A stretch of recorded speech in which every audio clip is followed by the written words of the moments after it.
Bonjour à tous, j'espère que vous allez bien. On se retrouve pour le brief du jeudi 20 janvier 2022. Aujourd'hui, on parlera Bitcoin, comme d'habitude, rapidement, il se passe pas grand-chose. Et j'ai décidé de parler de AVAX. On fera une petite mise à jour Ethereum en parallèle de Bitcoin. On parlera aussi un petit peu des options, un petit peu des contre-options pour le Bitcoin, du coup, pour vendredi prochain, l'expiration de vendredi prochain. Alors, le Bitcoin, toujours dans sa zone de combat, 44,4, 39,6, donc 39 600, 44 400. Toujours aucune direction de marché ici. On est toujours dans l'attente d'un développement d'un second creux, pardon, ou non. Ok. Donc, est-ce qu'on est dans le début d'un second creux qui posera notre W bottom? Rappelez-vous, hein, les bottoms se posent généralement avec ce genre de structure qui permettent d'inverser les dynamiques. Donc là, on est dans l'attente. On pourrait augmenter les probas de poser un second creux ici si on vient breaker le plus haut de la bougie d'hier, parce que c'est la bougie la plus basse, et pour l'instant, aucune des bougies n'a connu une cassure de son plus haut. Je m'explique, ici, quand on prend la bougie la plus basse qui était elle, on regarde, est-ce qu'on a clôturé au-dessus? Non, donc pas de bougie ici. On a une nouvelle bougie la plus basse qui se forme ici, est-ce qu'on est venu casser son plus haut? Non. On prend la bougie la plus basse qui était ici, est-ce qu'on est venu casser son plus haut? Non plus. Maintenant, la bougie la plus basse, c'est elle, donc le plus bas a été fait hier, mercredi 19 janvier, et on va voir aujourd'hui si on arrive à casser son plus haut. Si c'est le cas, on aura une première pattern de retournement via une bougie ici. Donc il faut venir breaker au-dessus des 42 006. Je vais mettre une petite alerte d'ailleurs. Donc ils vont mettre un message d'alerte. Non, voilà, parce que je suis sur un calcul, mais bon, c'est rien, ça revient au même. Et donc, ça pour moi, ce sera un premier signal qu'on pourrait être en train d'instaurer le second creux, donc être au début du développement du bottom. Ok. Maintenant, encore une fois, ici techniquement, il n'y a pas de signe de bottom tant qu'on ne vient pas casser les 44 453 $. Donc ça ne sert à rien de se dire c'est le bottom, c'est le bottom. Ça peut l'être, on est peut-être en train de le développer, mais techniquement, ce n'est pas encore confirmé. Et techniquement, il nous faut la confirmation, la cassure des 44 400 $, qu'on puisse reprendre une dynamique haussière. Par exemple, si j'inverse la charte ici du Bitcoin, et ben c'est la même chose. Regardez. Si on est dans un marché, admettons, on est dans un marché haussier ici, ok? Donc là, j'ai inversé la charte, donc ça monte. Quand ça descend, c'est que ça monte, ok? Donc ici, en fait, le prix du Bitcoin, il baisse, mais quand on inverse la charte, ça permet de voir quand est-ce que ça monte. Le bottom se matérialise quand on a le W ici. Ça, c'est le bottom, et là, on change de dynamique. On passe dans une dynamique haussière. Donc ici, c'était notre top, hein. Donc ici, c'était un M sur le vrai prix du Bitcoin, ok? Bah là, c'est la même chose. Si ici, on estime que c'est un marché haussier, ce qu'on attendrait de ce marché, c'est de voir si on est capable de faire le M qui, à ce moment-là, va faire chuter les prix. Et par exemple, si vous avez des biais, si vous avez un biais bullish ou bearish ou peu importe, ça peut être intéressant justement d'inverser la charte pour vous dire ah, je vois la charte différemment. Et donc là, par exemple, si j'étais en train d'identifier un retournement de marché, je pourrais me dire ok, j'ai mes premiers M sur le BV, j'ai un momentum qui a fait des divergences baissières assez importantes ici, donc on est en train de pousser à la divergence, enfin on a pas mal divergé, ok. Ici, bon, j'ai pas de nouvelle divergence, j'ai eu un petit W, donc mon momentum a été récupéré par les bulls, mais j'ai une énorme potentielle divergence encore qui est en train de se former ici, potentiellement. Elle n'est pas encore confirmée, ok, on verra quand est-ce qu'elle se confirmera ou pas. On est encore en train de pousser à la divergence, et donc, ici, si le M se forme, donc si on vient clôturer sous ce seuil, techniquement, j'ai un signe de top, ok, tout simplement. Donc si on clôture, bon bah ici c'est une charte inversée, mais en gros si on fait ça, j'ai un changement de dynamique et j'ai potentiellement le début d'une dynamique baissière, tout simplement. Ça signifie juste ça. Donc des fois inverser la charte, ça peut vous aider justement à voir la charte différemment. Je vais faire la même chose pardon, avec Ethereum, ici. Mais là du coup Ethereum pour l'instant, est-ce qu'on peut dire qu'il y a un signe de top ici? Bah, la réponse est non. Dynamique, www. Ça monte ici, techniquement c'est un marché haussier, ok? Donc là je suis sur une charte inversée, hein. Donc si je dis que c'est un marché haussier, c'est qu'en vrai Ethereum est dans un marché, ici dans une dynamique en daily, dans un marché baissier en daily, ok? En revanche, si on vient breaker ici, ah, là on aura le M, et donc à ce moment-là, on aura donc notre top, et on pourra se mettre à retracer et à voir si on ira faire un nouveau plus bas ou non. D'ailleurs, si je vous montre la tendance à long terme, est-ce qu'à long terme c'est une tendance haussière ou une tendance baissière ici? On est d'accord, c'est une tendance qui est baissière. Pour l'instant, on fait des creux et des sommets descendants, c'est une tendance baissière. Donc une tendance haussière en réalité, vu que j'ai inversé la charte.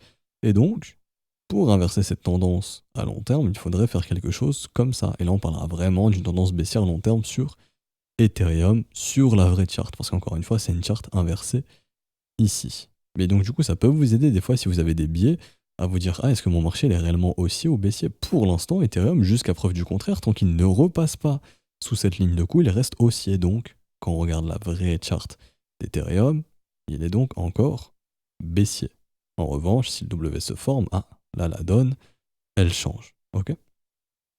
Aussi, un indicateur très simple que je vous avais montré, c'est le biais institutionnel qui vous permet tout simplement d'essayer d'identifier au mieux la tendance. Et pour l'instant, tant que la ligne jaune est sous la ligne bleue, donc tant que l'EMA 9 est sous la ligne et sous l'EMA 18, on est dans un momentum baissier, donc dans une tendance plutôt baissière. Le mieux, c'est de l'utiliser sur les contrats futurs, c'est là où il est le plus pertinent. Pour l'instant, voilà, c'est toujours une dynamique qui est plutôt baissière ici. Ok? Et donc, pareil sur le contrat futur, si on vient breaker ici, ah, là, on a une bonne structure de retournement, chose que nous n'avons pas encore. Et donc, à surveiller pour aujourd'hui, cassure des 42 600 $. Si on a ça, ça serait un bon début pour tenter de poser une pattern haussière. Et donc, un début de second creux pour poser le W ensuite. Et ça pourrait inverser la dynamique et poser notre bottom ici. Quand on regarde au niveau des spreads, on est négatif quasiment un peu partout. Bon, OKEx, c'est encore quasiment neutre, 0,01. FTX, enfin négatif. Et Bybit, bien négatif aussi. Deribit, bien négatif également. Deribit n'était pas négatif ici, maintenant il l'est. Donc c'est ce qui pourrait nous amener à se dire que bon, on est proche du bottom vu que les spreads sont négatifs un petit peu partout et qu'une phase de retracement pourra intervenir incessamment sous peu. Mais encore une fois, il faut que techniquement le marché valide et pour l'instant, ce n'est pas encore le cas. Le mouvement risque d'être violent, pourquoi ça? Puisqu'on a, que ce soit une direction haussière ou baissière, hein, pourquoi ça? Parce que l'open interest est très élevé, encore une fois, on est toujours sur des open interest très élevés. Toutes les positions qui se sont déclenchées ici sont toujours d'actualité pour la majorité. Et donc actuellement, tant qu'on est bloqué dans ces deux bornes, bon bah il se passe rien, comme vous le savez, entre 44 004 et 39 500, 39 600, ça dépend des exchanges. En revanche, une cassure haussière pourrait déclencher un short squeeze assez important, puisqu'on a des zones de stop qui se sont empilées les unes les autres. C'est-à-dire que là, du côté des vendeurs, on a ici le sommet d'ici, donc je vais essayer de vous montrer ça, je vais vous cloner le truc. Hop, on a les sommets d'ici, on a du coup un petit sommet ici court terme, on a pas mal de sommets ici. Hop, j'arrive à avoir les bons sommets. Ici aussi, ok, et ça donc jusqu'à 52K. Donc là on a beaucoup de stops à péter, hein. Donc s'il y a un short squeeze qui se déclenche, ça peut aller très vite, parce qu'il y a beaucoup de stops qui peuvent se déclencher. Et du côté des longues, c'est pareil. C'est-à-dire que du côté des longues, bon, la prochaine zone de stop, celle-ci, on est déjà venu la péter, donc maintenant on s'en fout. Et la prochaine, c'est celle-ci. Ensuite, il y a elle là-bas. Et ensuite, il y aura donc, je vais cloner, mais il y aura donc elle, ok. Et il y aura ensuite celle plus bas, là-bas, au niveau des seconds creux. Donc là, ici, honnêtement, côté bulls, ça peut vite s'accélérer si on perd les 39 500. Et ensuite, aller chercher sous 37 200, 36 300, etc., etc. On avait vu le creux dans la value, hein. Si on bottom pas ici, il y a de grandes chances. La prochaine zone de bottom, elle est au niveau du creux, donc entre 35 et 38 300 $. Donc en gros, si on fait pas ça, on pourrait faire hop, hop, comme ceci. Et donc là, au niveau de l'order flow, ici, prochaine zone de creux, 37 200, prochaine zone de stop, 37 200, 36 300. Donc voilà, on pourrait sortir encore des acheteurs. En revanche, si on fait le W, là il y a un paquet de sommets qui sont en train de s'empiler, là ça peut aller très vite. Parce qu'en gros, il faut se dire que tous les mecs qui sont en train de shorter ce marché, actuellement, tous ceux qui shortent ici sur le mouvement baissier, ici là, sont en train de foutre leur stop au-dessus des sommets, au-dessus de 43 800, au-dessus de 44 300. Même ceux qui shortent ici sont en train de foutre leur stop au-dessus de ces sommets. Et donc tous ceux qui ont shorté précédemment ici, pareil, leurs stops sont en train de s'accumuler au-dessus de ces zones. S'ils n'ont pas pris profit, ils peuvent vite se faire sortir.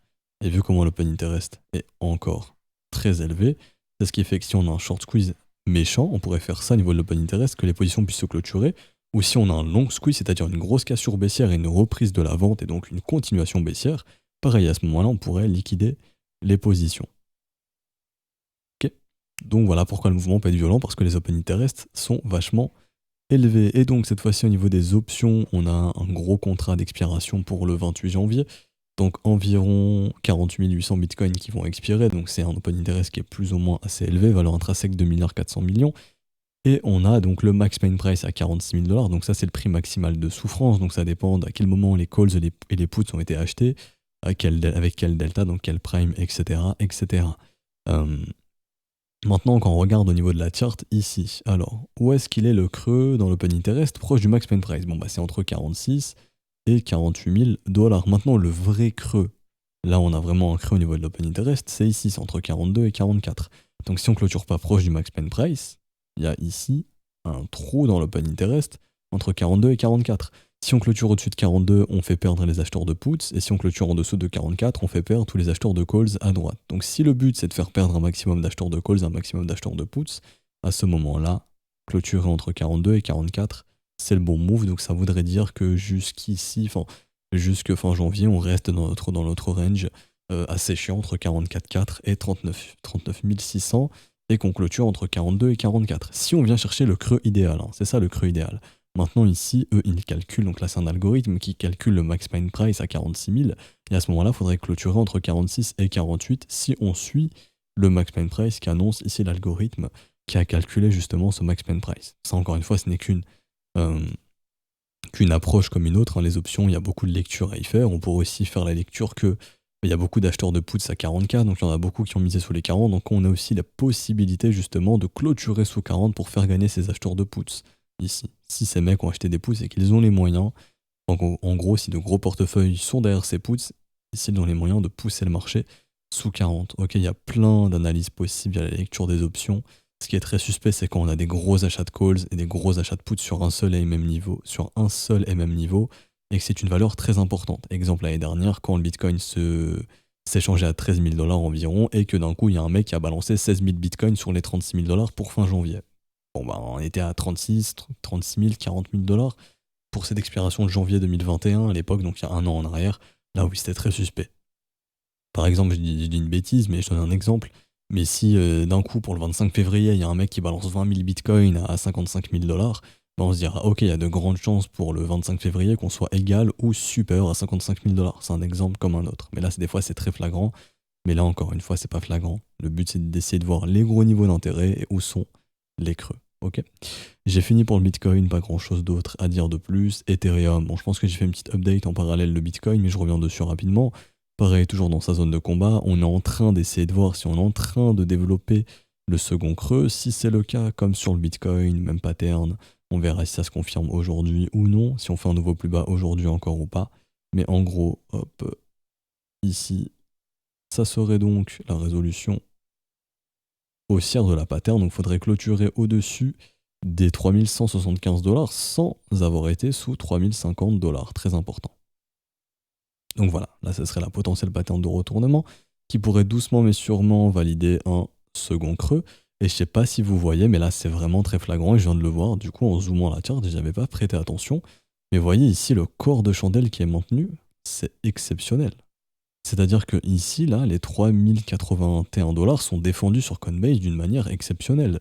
On a clôturé 1 jour, 2 jours, 3 jours, 4 jours sur ce même niveau, 5 jours, et on pourrait clôturer ici un 6e jour. Ça veut dire que ici, en gros, tout ce qui vient ici, il y a quelqu'un qui l'achète sur Coinbase et qui l'accumule. Donc il y a quelqu'un qui défend massivement le niveau des 3000 $ et qui achète tout sur ce niveau des 3000 $. C'est assez ouf, hein. La dernière fois que j'ai vu ça, c'était du côté des vendeurs. Il y avait des prix de clôture vers ces niveaux, c'était cet été, il me semble. Ah oui, il y avait pareil, voilà, quelqu'un qui défendait massivement un niveau. Bon, après, il s'est fait déborder, hein. Mais là, vous voyez, ici, pareil, il y a quelqu'un qui défendait massivement le niveau des 3300 à la vente. Ça vendait tout ce qui était ici, même ici, ça vendait absolument tout. Et jusqu'à ce qu'il se fasse défoncer. Bon, après, on est revenu chercher les prix, mais c'était un peu pareil. Mais en tout cas, ici, là, côté achat, c'est vraiment très suspect. Mais ouais, il y a clairement quelqu'un qui accumule tout le supply ici possible sur Coinbase. Et surtout, sur tous les exchanges, mais là, c'est vraiment flagrant. Et là, ça se voit bien au niveau du corps de chandelle ici. Donc, tant qu'on maintient ce niveau, est-ce qu'il y a quelqu'un qui a les moyens de le tenir? Et clairement, cette personne est en train de défendre cette zone pour tenter, je pense, un mouvement haussier derrière hein, et tenter de reverse ce marché. Est-ce qu'on a quelque chose de similaire sur Bitcoin? Peut-être j'ai pas fait attention en daily, mais j'ai pas l'impression.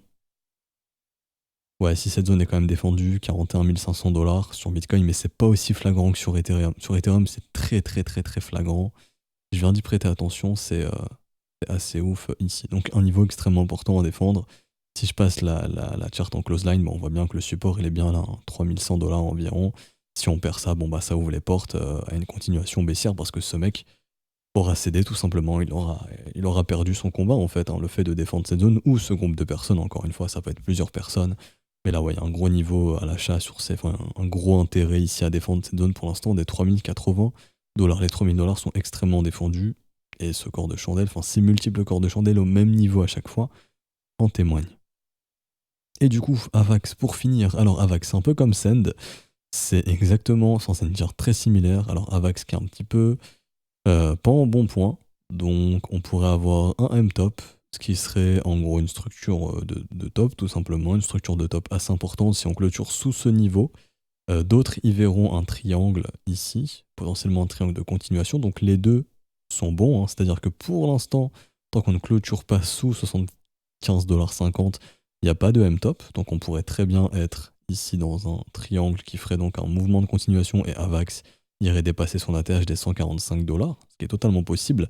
C'est pour ça que je vous demande de prêter attention à cette clôture. Si on clôture sous 75,50$, le M se forme et ça c'est vraiment pas beau. Si je passe en close line ici, on voit bel et bien que, doucement mais sûrement, le M commence à se former, et ça, ce sont des structures de top.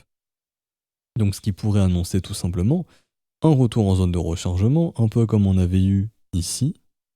Donc là, hop, je prends mon bottom, je tire jusqu'à mon top, je regarde où est ma zone de rechargement. Bizarrement, ici, et comme par hasard, c'est dans cette zone où presque que le marché s'est arrêté, qu'on a consolidé et qu'on est reparti ensuite. Donc les pros vont chercher à racheter les zones de rechargement. Donc maintenant la zone de rechargement elle est où? Elle est tout simplement là-bas, c'est-à-dire on prend le bottom, le top. Donc là si on perd les 0,382, vous connaissez la règle, grande chance de revenir entre 0,118 et 0,786. Et à ce moment-là la zone de rechargement elle est entre 31$ et 55$. Ici il faut savoir que les investisseurs pros vont racheter probablement du AVAX. C'est leur nouvelle zone d'accumulation, la prochaine zone d'accumulation. Donc si vous l'achetez du AVAX à un bon prix, techniquement ici ça peut déjà être un bon prix, mais il faut en gros venir clôturer pour confirmer ça au-dessus des 127$. Donc on peut prendre le pari en gros d'acheter ici, de se dire bon on ira casser les 127, ok, mais à ce moment-là l'invalidation elle est sous le niveau des 75,50$. Si on perd ce niveau et qu'on clôture dessous, c'est fini, la dynamique s'inverse. Il y a de grandes chances que AVAX soit baissier ou en range pendant plusieurs mois, le temps de se retourner. Et à ce moment-là, la bonne zone d'achat, ce serait entre 55 et 31$. Donc ce serait pas bête de commencer, si vous voulez faire du dollar cost average, à glisser des ordres au sein de ces zones de rechargement. Si on y vient, vous serez fil et vous aurez de bons... franchement, vous aurez de bonnes zones d'achat. On va voir si sur Trading Light, on peut identifier des zones assez intéressantes. Parce que voilà, il y a des gars qui ont déjà posé des ordres assez suspects ou pas. Donc bon, il va s'étendre ici. Alors on a un ordre plutôt conséquent dans les 75$. Ok. Et si je fais ça... Ok, ça a l'air de vouloir défendre cette zone des 75$ pour l'instant, donc que ce fameux M ne se forme pas. Ok. Mais sinon, non, il n'y a pas grande information. Ici, au niveau de la liquidité, c'est pas ouf. Bon, il y a un ordre qui traîne à 42$ qui est assez conséquent, je crois. Je peux l'identifier ou pas? Je vais zoomer, mais normalement, oui. Je sais pas pourquoi il s'affiche pas, peut-être qu'il s'affiche, mais non. Il devrait être en jaune. J'arrive pas à le choper. À moins que je l'ai vu, mais ouais, c'est peut-être les 260 bitcoins ici.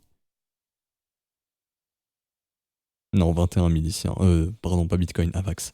21 000 AVAX, 41,55$. Ici, pareil, 4 000 AVAX, 39$. Et ici, 6400 AVAX qui traînent à 38$. Ok, bon.